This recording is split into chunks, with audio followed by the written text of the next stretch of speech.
কাজলের মতো প্রকাশ্যে বৃষ্টিতে ভিজতে চান অভিনেত্রী শ্রুতি দাস। শুধু তোয়ালের পরিবর্তে গামছা থাকবে। অকপট অভিনেত্রী শ্রুতি দাস।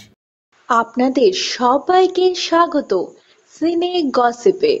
বৃহস্পতিবার হঠাৎই ঝমঝমিয়ে বৃষ্টি, আর সেই বৃষ্টি উপভোগ করেছেন অনেকেই।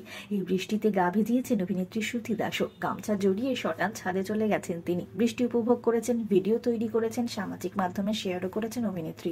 লিখেছেন, মানুষ ভাববেন সেলিব্রিটিরা গামছা ব্যবহার করে না, তারা সবসময় তোয়ালে ব্যবহার করে, কিন্তু আমি ছোট থেকে গামছা গায়ে বৃষ্টিতে ভিজি।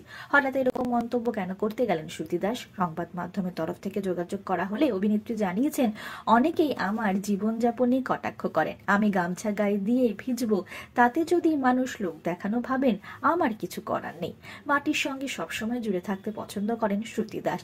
এই বৃষ্টিতে ভেজার জন্য স্বামীর কাছে গিয়েছিলেন অভিনেত্রী, আবেদন করেছিলেন স্বামীর সঙ্গে ভিজবেন তিনি, তবে তার স্বামী সেই আবেদন রাখেননি। এই বিষয়ে শ্রুতি জানিয়েছেন, বরকে বৃষ্টিতে ভেজার কথা বলতেই আমাকে নিষেধ করলো, আমার নাকি ঠান্ডা লেগে যাবে। আমার সঙ্গে ভিজতে কত জোর করলাম, কিন্তু কিছুতেই রাজি হলো না। স্বামী যখন আবেদন রাখেননি, তখন অভিনেত্রী গিয়েছিলেন মায়ের কাছে। তিনি জানান, আমি মাকেও বললাম অনেক কাজ আছে বলে, মা আমায় তাড়িয়ে দিল।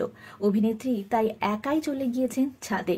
মাটিতে ইটের গায়ে মোবাইল রেখে ভিডিও তুলে নিয়েছে। দিলবালে দুলনিয়া লে যায়েঙ্গেতে আমরা দেখেছিলাম বৃষ্টিতে তোয়ালে জড়িয়ে কাজল নেচেছিলেন। অভিনেত্রী এ বিষয়ে জানিয়েছেন, কাজলের মতো আমিও অনায়াসে প্রকাশ্যে বৃষ্টির মধ্যে নাচতে পারি।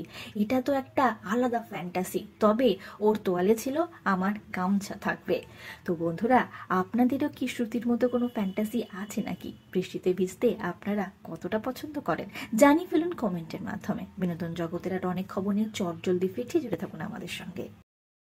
আমরা হলাম সিনে গসিপ, জুড়ে থাকুন আমাদের সঙ্গে, সাবস্ক্রাইব করুন আমাদের এই ইউটিউব চ্যানেলটি।